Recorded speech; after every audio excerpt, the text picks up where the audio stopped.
Tonight, key takeaways from G20 Summit. And a high school in Quebec under fire for allegedly banning religious attire. We cover stories about Meta's decision to delete the profile of an Al Jazeera journalist, Canada's attempt to resolve its housing crisis, and a devastating earthquake in Morocco that has claimed thousands of lives. Assalamu alaikum and good evening. This is Muslim News Canada on Muslim Network TV.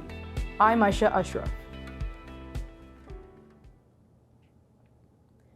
The G20 Summit has managed to reach consensus on the joint declaration by the world's leaders. However, it was done by compromising on the Ukraine conflict and action on climate change. The summit concluded Sunday in the Indian capital of New Delhi. A notable achievement was the inclusion of the African Union as the newest member. Previously, the G20 consisted of 19 countries and the European Union, with South Africa the sole African representative. The Ukraine conflict was a point of contention among G20 leaders, with Western countries calling for strong language against Russia for invading Ukraine. The final declaration merely condemned the use of force for territorial gains without specifically naming Russia. Ukraine has expressed disappointment at the lack of a stronger position. G20 leaders also failed to reach consensus on phasing out fossil fuels. The G20 countries are responsible for about 80% of global emissions and are facing pressure to take decisive action. While no agreement was reached on fossil fuels for the first time, the G20 countries support the goal of tripling global renewable energy capacity. An important development is the adoption of a new proposal on the sidelines of the meeting. The proposal is about building a new multimodal transport corridor between India and Europe via the United Arab Emirates, Saudi Arabia, Israel, and Greece. This project is also seen as a step toward improving relations between Israel and the Arab Gulf states. During the summit, all documents related to the G20 summit refer to India as Bharat. This has led to a speculation that the country may have been renamed. Under the Indian constitution, Bharat is an alternate name, but India was always considered the official name. Bharat is significant in Hindu religious texts and has ancient origins. And in related news, Canadian Prime Minister Justin Trudeau has reaffirmed his country's commitment to freedom of expression and the right to peaceful protest. Trudeau has also emphasized his country's stance against violence and hatred. He was responding to Indian Prime Minister Narendra Modi, who expressed concerns about some groups engaging in anti-India activities in Canada. On the sidelines of the G20 summit in New Delhi, Modi told Trudeau that some groups in Canada are fomenting separatist sentiments and inciting violence against India. According to India's Ministry of External Affairs, Modi also alleges these groups are linked to drug cartels and human trafficking groups. Modi is calling for Canada's cooperation to combat these threats. He has highlighted the strong relationship between the two countries based on shared democratic values.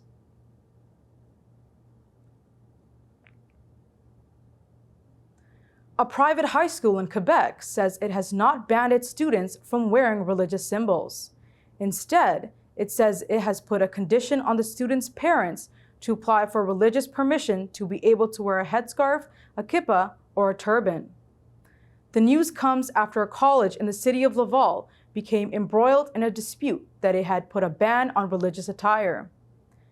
The school's clarification came after an online petition signed by 6,900 people in 2 days accused the school of enforcing such a ban.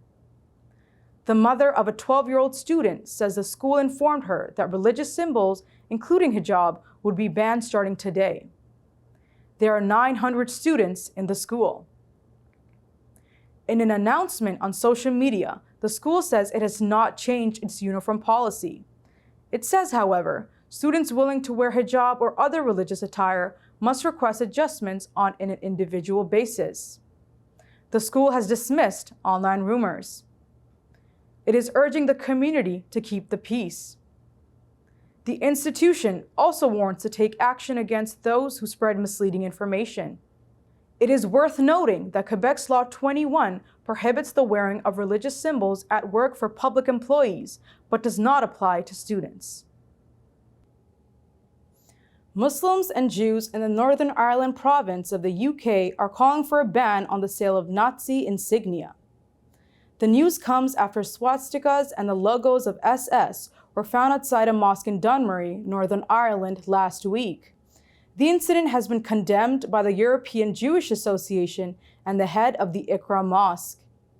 The European Jewish Association has called for a general ban on the sale of all Nazi insignia, including flags and memorabilia. The head of the mosque says he supports the call for a ban on the sale of all items bearing Nazi insignia, as they were used for intimidation and bring back bad memories for many people. The chairman of the Jewish Association says the sooner these flags and memorabilia are taken out of circulation, the better. He says he expresses his solidarity with the Islamic community in Northern Ireland and calls on them to work for an immediate end to the glorification of the Nazi regime. The incident was also condemned by the Northern Ireland Council of Civil Liberties. For more on what the French think of the abaya ban, stay tuned.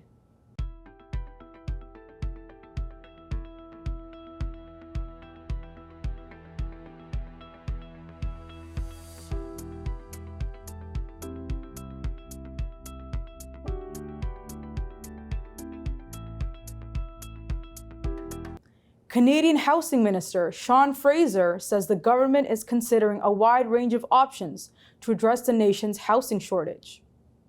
These include tax incentives for developers, low-cost financing, and eliminating sales tax on affordable housing projects. Fraser says the government will be careful when designing these programs that they do not result in subsidizing luxury housing.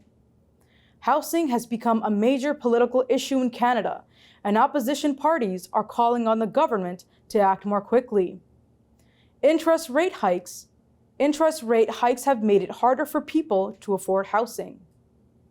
Calgary Mayor Jyoti Gondek said a number of measures are needed to address the housing crisis, including both market rate and affordable housing. Fraser made headlines last month when he said the government might consider limiting the number of international students coming to Canada to ease pressure on housing. Facebook has deleted the profile of an Al Jazeera anchor. The news comes after Tamer al-Mashal broadcasted a story about Facebook's censorship of Palestinian content. Al-Mashal's program, titled Tip of the Iceberg, was based on an investigation into meta censorship. The investigation included admissions by Eric Barbing, the former director of Israel's cyber unit. According to Barbing, his organization actively tracks down content relevant to Palestine on Facebook. Whenever it sees any such content, for example, a like picture of a Palestinian man killed by an Israeli soldier, it reaches out to Facebook to take it down. He says Facebook usually complies with requests, and the organization follows up on the cases, even if it is necessary to take them to court. The investigation also included an interview by a member of Facebook's oversight board. The member acknowledges there is a discrepancy in how rules are interpreted and applied to Palestinian content.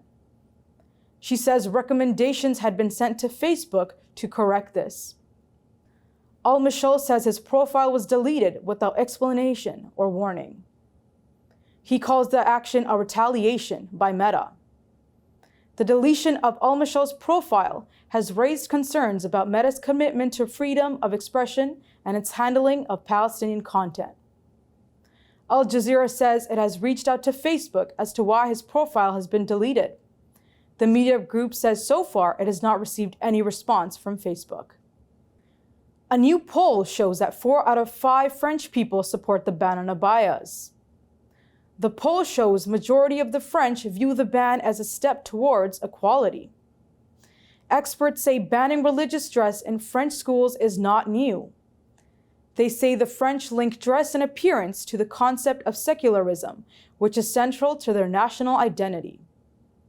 In 1989, a Muslim girl was denied school attendance for the first time because of her religious head covering. In 2004, France introduced a law covering conspicuous religious symbols in schools. In 2010, a similar ban was put in place regarding full face veils in public. 6 years later, in 2016, there was a huge controversy over burkinis. Burkinis are modest swimwear. However, the ban was not put in place for burkinis. Experts say French authorities see the increasing presence of abayas in schools as a deliberate attempt to challenge secularism. On the contrary, French Muslims view the ban as discrimination against a religion. They argue that if other garments such as shorts or dresses are allowed, so should abayas. For many of them, the abaya is not only a religious symbol. They say it instead reflects their identity and tradition. A significant portion of the French population supports President Macron's ban. They say that suppressing open religious identity in schools will ensure individual freedom in the long term and prevent the fragmentation of a French society. The French Council of State, or Supreme Court, has also upheld the ban, saying it is legally sound and causes no obvious harm. Rescue teams are struggling to find survivors in earthquake-ravaged regions of Morocco. Morocco's Atlas Mountains were rocked Friday by the country's strongest earthquake, with a magnitude of 6.8.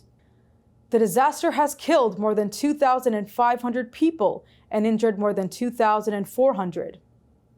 In response to the crisis, Morocco has accepted offers of aid from 4 countries: Spain, the United Kingdom, Qatar, and United Arab Emirates. Spain has dispatched 86 rescuers and 8 search dogs to assist Morocco with rescue efforts. The quake has destroyed entire villages in the Atlas Mountains, many of which were built of mud bricks. One village, located 60 kilometers from Marrakesh, was almost completely devastated. In Al Haouz, where the epicenter of the quake was located, more than 18,000 families have been affected. As a result, schools in the hardest hit areas are temporarily closed. The Medina of Marrakesh, which is a World Heritage Site, has also been severely damaged, and many buildings have been reduced to rubble. Thank you for watching. Our news is produced by Sound Vision, which is a not-for-profit organization. We need your support for donations. Please scan the QR code on our broadcast or visit muslimnetwork.tv to donate now, so we can continue to amplify the voices of Muslims in Canada and abroad.